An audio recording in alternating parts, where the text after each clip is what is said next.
Bonjour à tous, je m'appelle Julia et je suis une des co-créatrices de Cerise et Cracotte. Avec Camille, on a créé Cerise et Cracotte pour vous aider, vous les adultes, à accompagner les enfants dans une relation épanouie et en toute sécurité avec les chiens. C'est pourquoi on a fait un petit livre illustré en soutien pédagogique, juste pour que les adultes puissent expliquer aux enfants, un petit peu les règles à respecter pour que tout se passe le mieux possible et en toute sécurité. Aussi dans la vidéo qui suit, c'est une activité que l'enfant peut faire avec son chien ou pour son chien.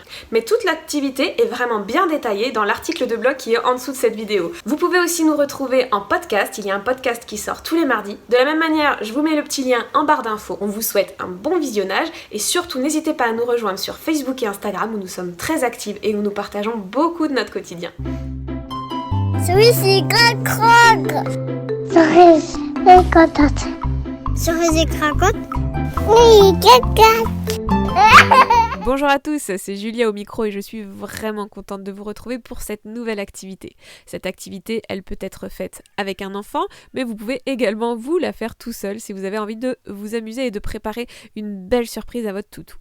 Nous avions vu dans des épisodes précédents, dans des publications précédentes, comment faire une tresse tout simplement en polaire.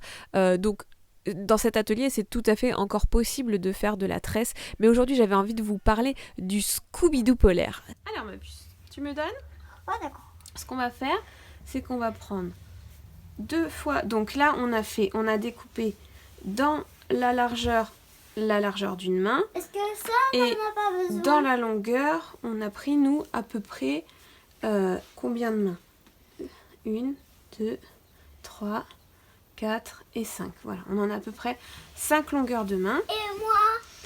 Et bien, vas-y, compte combien de longueurs de main tu as. 1, 2, 3, 4, 5. Et voilà, j'en ai que 5. Ben, parfait. Donc, tu en as 5 aussi. On fait comme ça et... Et après, on fait quoi? Comme une comme trace ça. ou quoi? Et bien là, on va faire un Scooby-Doo, mon cœur. Mais c'est comment? Tu peux me montrer d'abord? Et après, je fais tout. Alors, le Scooby-Doo... Tu commences et moi, je te montre. Voilà. Donc, on commence par un nœud, tout simple. Comme la tresse. Tu tires? Comme la tresse. Oui, comme la tresse. C'est une autre version, là. Vas-y, tu tires, mon cœur? Tu tires sur ça? Parfait. Ok. Donc, on recommence. On met un rose de chaque côté, un rouge de chaque côté.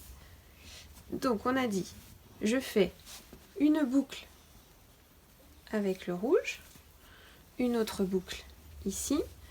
Là, Le rose? dans celui-là, tu me passes ton rose. Mais non, je vais la mettre. Hop. Et dans celui qui est derrière, tu prends celui-là. Vas-y, passe ta main dans la boucle. Et tu le prends. Et tu tires vers toi. Et tu tires. D'accord ? Donc, attends, pas trop fort. Le but, là, tu vas voir, c'est très très rigolo. Hop. Ça parle de régulation. Ça parle de rigolation, tout à fait. Ça parle de rigolation. Là, tu vois ce que ça fait. Ça, ma puce, c'est un nœud de Scooby-Doo. Ah, je peux voir comme c'est. Waouh. Une baguette. On continue ? On continue ? Oui, On a le rouge. Et on a le rouge. Allez, on y va. Dans celui-là, je te donne celui-là et toi tu me donnes l'autre. Hein? C'est ça? c'est ça. Hop. Et toi, tu prends l'autre. Vas-y, tu mets ta main dans le trou. Et tu prends celui-là. Et tu tires. Et tu tires, et tu tires, et tu tires. Et voilà. Et là, t'as vu? Et ça fait une boucle. Si chacun tire sur sa petite partie, ça nous refait un nœud Boucle. de Scooby-Doo. Les Scooby-Doo. Donc, on est reparti. On met le rouge là. Le rouge là. Là, tu me donnes le tien. Et tu mets ta main dans la boucle. Oh. Attention à tes pieds, mon cœur. Et là, tu tires. Et là, on tire. Stop, pas trop fort, mon cœur. Là, ça sert à rien de tirer fort. D'accord ? On fait un nez de Scooby-Doo encore.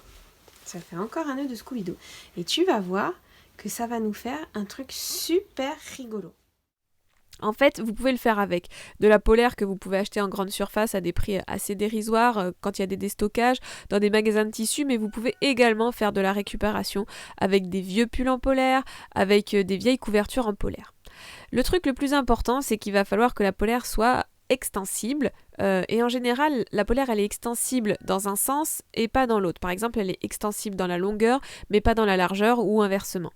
Donc ça va être super important de couper la polaire. Donc en fait il faut faire des bandes de 20 cm de large et que la longueur soit dans la longueur élastique en fait.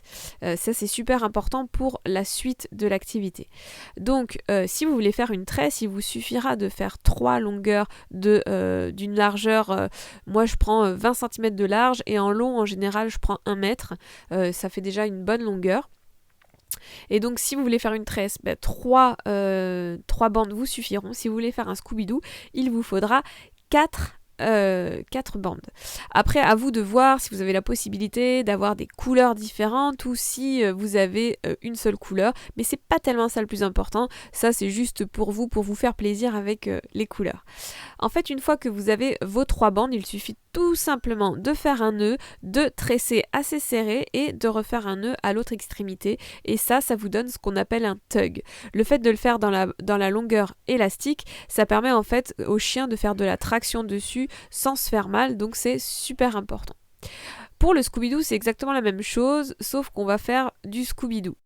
Donc vous faites un nœud avec vos 4 bandes, et vous faites une boucle avec 2 bandes en face à face et vous faites passer les bandes latérales dans la boucle qui est la plus loin. Le but, vous pouvez faire un Scooby-Doo classique ou un Scooby-Doo qui pivote, qui fait un rond.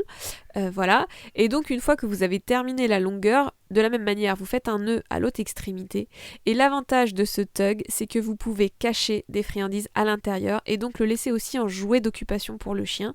Vous pouvez cacher des croquettes aussi du chien et ça peut être vraiment une bonne alternative au jeu d'occupation. J'espère vraiment que ça va vous donner envie de le faire vous, chez vous. Donc soit une simple tresse pour tugger le chien et avoir vraiment un bon jeu dans l'attraction avec son chien, soit ce Scooby-Doo qui va être autant efficace pour le tug, pour la traction avec le chien, pour le jeu avec le chien, que une alternative super intéressante pour un jeu d'occupation.